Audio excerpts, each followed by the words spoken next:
Bonjour tout le monde, la vidéo d'aujourd'hui portera sur le distinguo ou la distinction à établir entre gouverneur et précepteur. On la présentera en deux moments, c'est-à-dire cette vidéo. Dans un premier moment, on verra la différence existant entre gouverneur et précepteur d'une manière générale, et par la suite, on verra la différence qu'établit Rousseau entre ces deux termes. Donc, pour commencer, on dira dans le cadre de l'aristocratie, parlons ici justement du XVIIIe siècle, siècle où a été publiée l'œuvre rousseauiste qui nous intéresse, à savoir Émile Ou de l'éducation. La formation de l'enfant se fait chez lui, à domicile. On l'appelle de ce fait, puisqu'il se fait à domicile, à la maison, donc on l'appelle éducation domestique. Et cette notion, se trouve déjà dans Émile Ou de l'éducation de Jean-Jacques Rousseau. On va revenir sur cette notion plus tard. Deux intervenants alors se chargent chacun d'un versant, d'un côté, d'un versant, d'une face, d'un versant de la dite formation, c'est-à-dire de la formation de l'enfant, à savoir le gouverneur et le précepteur. Elle leur incombe de chaperonner, d'accompagner, de guider et d'instruire l'enfant. Alors, on répondra d'abord à la question: quelle est la différence existant entre gouverneur et précepteur d'une façon générale? Pour ce qui est du gouverneur, il a pour mission d'éduquer l'enfant, de le guider dans son apprentissage des valeurs.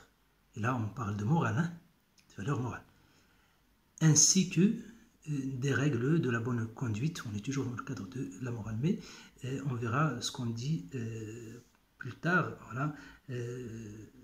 Jean-Jacques Rousseau. Le précepteur, il se charge, lui, de l'instruction. Qui dit instruction, dit fait d'instruire, de donner des leçons, des cours, des connaissances, d'inculquer des connaissances. C'est-à-dire qu'il enseigne à l'enfant des savoirs variés, comme les mathématiques, l'histoire, la géographie, et j'en passe. Grosso modo, pour te dire, le gouverneur est chargé de l'éducation de l'enfant, alors que le précepteur, lui, se charge de son instruction. On verra maintenant la différence qu'établit Jean-Jacques Rousseau entre gouverneur et précepteur dans Émile Ou de l'éducation, livres 1 et 2. Dans l'œuvre rousseauiste au programme, Rousseau préfère au terme précepteur celui de gouverneur et considère même que le distinguo qu'on établit entre les deux révèle de la folie.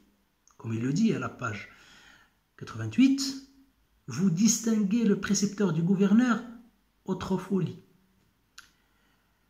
C'est justement pour cela que, selon le même Rousseau, le gouverneur est le mieux placé pour enseigner à l'enfant la seule chose que celui digne d'être apprise, que celui-ci doit apprendre, et que Rousseau nomme science des devoirs de l'homme. Donc ce que le gouverneur est à même et le mieux placé à apprendre à un enfant, c'est, selon Rousseau, ce que Rousseau appelle la science des devoirs de l'homme. La science des devoirs de l'homme. L'on peut citer dans ce sens le propos rousseauiste suivant.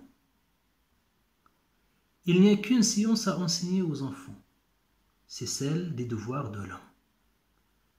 J'appelle plutôt gouverneur que précepteur le maître de cette science, parce qu'il s'agit moins pour lui d'instruire que de conduire. Il ne doit point donner de préceptes, il doit les faire trouver. Ibid, même page.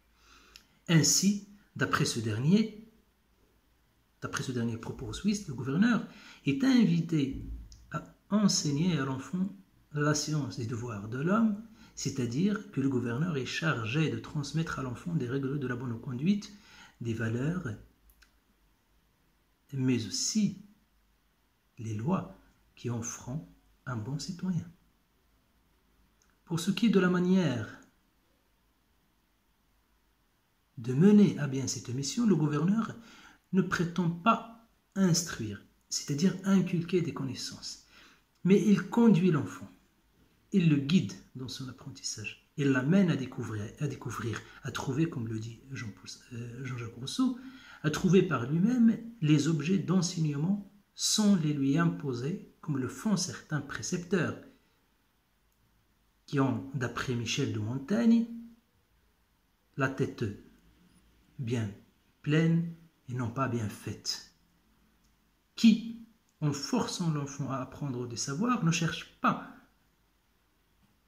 là qu'à se vanter du travail accompli, produire un élève du travail accompli, c'est-à-dire de produire celui consistant à produire le travail. Leur travail consiste à produire un élève qui ne fait qu'apprendre par cœur des connaissances qu'il pourra réciter par la suite et faire la fierté et de ses parents, mais avant tout de son précepteur. Donc, ils lui apprennent des choses pour se vanter, non pas pour les lui apprendre. En attribuant à l'enfant un gouverneur, pour seul guide, Rousseau cherche à lui donner une meilleure éducation en lui épargnant une pluralité de formateurs dont les spécialités interfèrent et deviennent difficiles à démêler, comme il le déclare dans ce propos. Ainsi, l'éducation, l'institution, l'instruction sont trois choses aussi différentes dans leur objet que la gouvernante, le précepteur et le maître. Mais ces distinctions sont mal entendues. Et pour être bien conduit, l'enfant ne doit suivre qu'un seul guide. Page 65. En bref, retenons donc de tout cela que le gouverneur est chargé de l'éducation.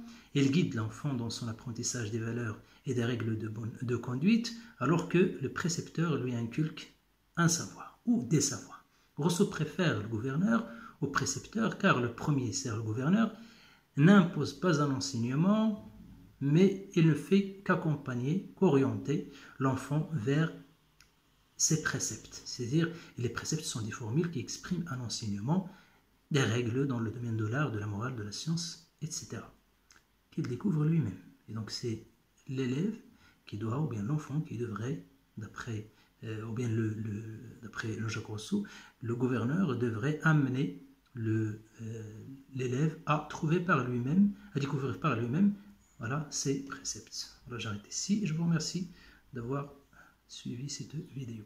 À très bientôt.